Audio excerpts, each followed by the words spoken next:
अल्लाह करीम ने आपको देने वालों के अंदर शामिल कर रखा है, लेने वालों की कतार के अंदर तुम्हें खड़ा नहीं। क्या ये अल्लाह का करम नहीं कि तुम्हारे दरवाजे तक कोई आ रहा है? वरना बिना मतलब तो कोई किसी को सलाम भी नहीं करता। क्या ये अल्लाह का फजल नहीं? वो तुम्हें आके कहता है कि रब और रसूल के नाम पर कुछ दे दो मुझको। खुदा का शुक्र मनाओ, अल्लाह ने देने वालों में रख रखा है। कोई मौका ऐसा नहीं है जिस पर नबी अलैहिस्सलाम ने हजरात सहाबा किराम रज़ियल्लाहु तआला अजमईन को तरगीब ना दी हो कि गरीबों की मदद से पीछे नहीं हटना, मिस्कीनों की मदद से पीछे नहीं हटना, मोहताजों की मदद से पीछे नहीं। अब रमजान आने वाला है, बहुत सफीर आएंगे। पहली बात, हम लोग कभी चंदा करने नहीं गए आज तक मुल्क में। बड़े बड़े आते हैं लोग, वो समझते हैं मौलवी को बुलाएंगे, हजरत चंदा करवा देंगे। मैं कहा भाई ये तो बड़ा जिल्लत का काम है। अल्लाह अपने घर का मोहताज रखे, बस परेशानी का काम है। लेकिन जो लोग आ रहे हैं, पहली बात नोट कर लो, उनमें औलमा भी हैं, दीनदार लोग भी हैं, दयानतदार भी हैं, ईमानदार भी हैं। आपकी जो उनके साथ गुफ्तगू होनी चाहिए वो अदब के दायरे के अंदर होनी चाहिए, अदब के दायरे से बाहर नहीं होनी चाहिए। क्योंकि उनकी एक खासियत है, आप अपने लिए काम कर रहे हो, वो अल्लाह के दीन के लिए काम।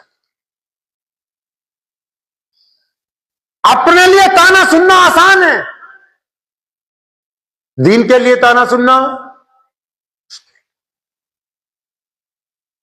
ये बड़े बड़े मदारिस हजारों बच्चे पढ़ रहे, हुकूमतें कांप रही हैं जिनसे।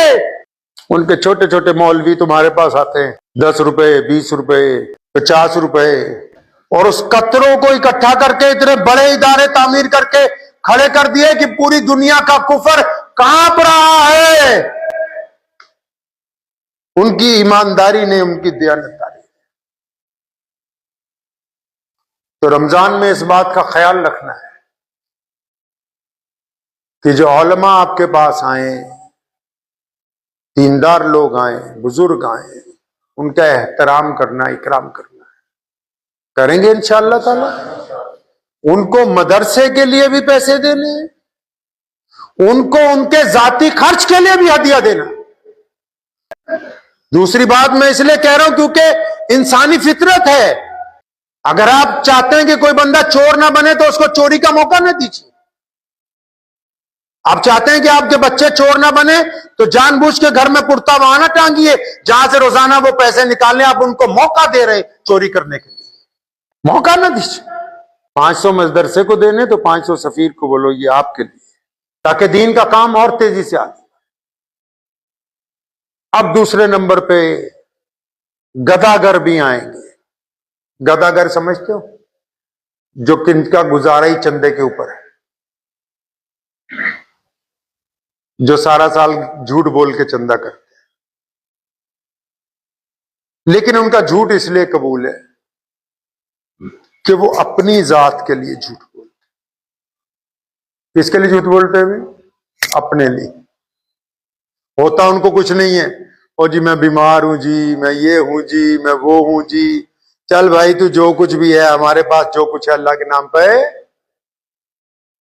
लेकिन तीसरी बात खतरनाक है, कुछ बदमाशों ने, कुछ गुंडों ने, कुछ बेईमानों ने दाढ़ी रख ली,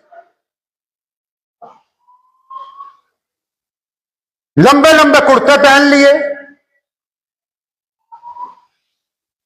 सिर पे पगड़ियां बांध ली,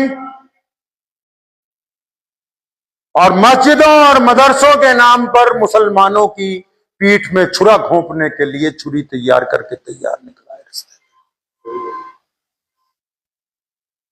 उससे नुकसान यह हुआ कि जिन मदारिस और मसाजिद तक रकम पहुंचनी चाहिए वहां नहीं पहुंच पाती।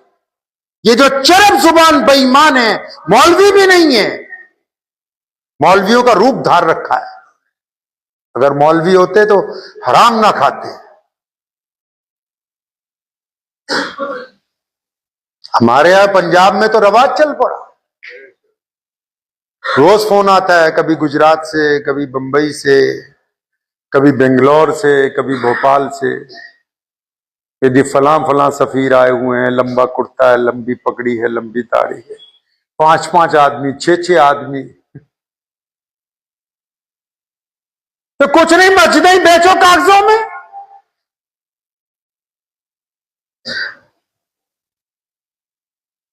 तो जो लोग दीन का नाम लेके दीन से बददयांती करना चाहते, उनके बारे में इस्लाम ने कहा कि इनको नहीं बख्शना।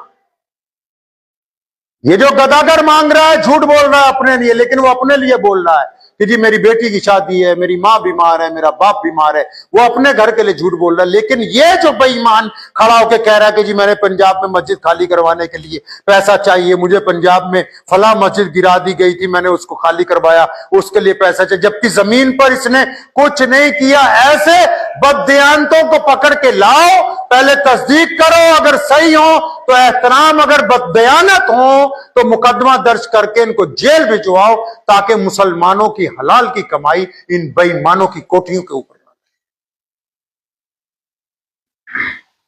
इनकी पहली पहचान ये है कि अकेले चंदा नहीं करते। जो आम मदरसे का सफीर होता है, नेक लोग होते हैं, वो एक ही बंदा जाता है कि भाई मैं फला मस्जिद से आया, मदरसे से। ये 5-5 जाते हैं। गीदड़ है ना, गीदड़ समझते हो, गीदड़ डरपोक होता है, तो ये 5-5 6-6 जाते हैं, एक को बाबा बना लेंगे कि ये बड़ा शैखुल हदीस है जी, नौजुबिल्ला। ये 5-5 6-6 जाते हैं। बिहार में, गुजरात में, महाराष्ट्र में, वहां के भोले भाले मुसलमानों को बेवकूफ बनाने के लिए हमारे यहां भी आते हैं। यूपी से, बिहार से पिछले साल अल्हम्दुलिल्लाह 15 डुप्लीकेट मौलवी पकड़वाए अल्लाह के फजल करम से। कहिए सुभान अल्लाह। मुकदमा दर्ज करके जेल भी भिजवाए अल्हम्दुलिल्लाह। पैसा बांटे, सुबह शाम बांट रहे हैं। जब से ये मस्जिद खुली है अल्हम्दुलिल्लाह अब तक 1000 मसाजिद नई तामीर हो गई, नई मसाजिद के अलावा 1000 पुरानी खुल गई, डिस्पेंसरियां चल रही हैं, बीमारों का इलाज हो रहा है। लेकिन ये नहीं कि कोई बेईमानी करके मस्जिद मदरसा के नाम के ऊपर अपना घर बनाने लगे, ऐसा नहीं हो सकता। मोहम्मद रसूलुल्लाह सल्लल्लाहु अलैहि वसल्लम ने हमें सिखाया कि अपने दीन के वफादार रहो, दीन के। रसूलुल्लाह का नाम लेके दीन के साथ धोखा करना, तो फिर ये समझना कि हम कामयाब हो गए हैं। ये बददियानत जो है मरने के बाद कब्र में इनको पता लगेगा कि तुमने पंजाब के नाम पर, कभी बिहार के नाम पर, कभी उड़ीसा, ये 3 मजलूम, जिनको हम मजलूम स्टेट कह लो, जिन्होंने धंधा बना रखा है इनका। ये सारी बातें खोल के इसलिए बता रहा हूं ताकि जब देना है अल्लाह और उसके रसूल के नाम पर तो दोनों आंखें खोल के, जब मस्जिद और मदरसे के नाम पर देना है तो दोनों आंखें खोल के कि पैसा सही जगह जाए। जब अल्लाह और उसके रसूल के नाम पर कोई मांगने आ जाए तो दोनों आंखें झुका के बड़े आराम के साथ जो कुछ जेब में है उस बंदे को दे दीजिए, अल्लाह और उसके रसूल सल्लल्लाहु अलैहि वसल्लम राजी हो जाएंगे। लेकिन जब अपनी अमानत अल्लाह और उसके रसूल के घर तक पहुंचानी है तो फिर अमानत वाला जो है, जो दरमियान में है, पहले ठोक बजा के उसको देखना है कि ये बेईमान तो नहीं है। हमारी तारीख है इस्लाम की, कोई बजट नहीं, कोई बड़े बैंक खाते नहीं, लेकिन उसके बावजूद बड़ी बड़े लाखों मदारिस, मसाजिद तामीर कर दी मुसलमानों ने।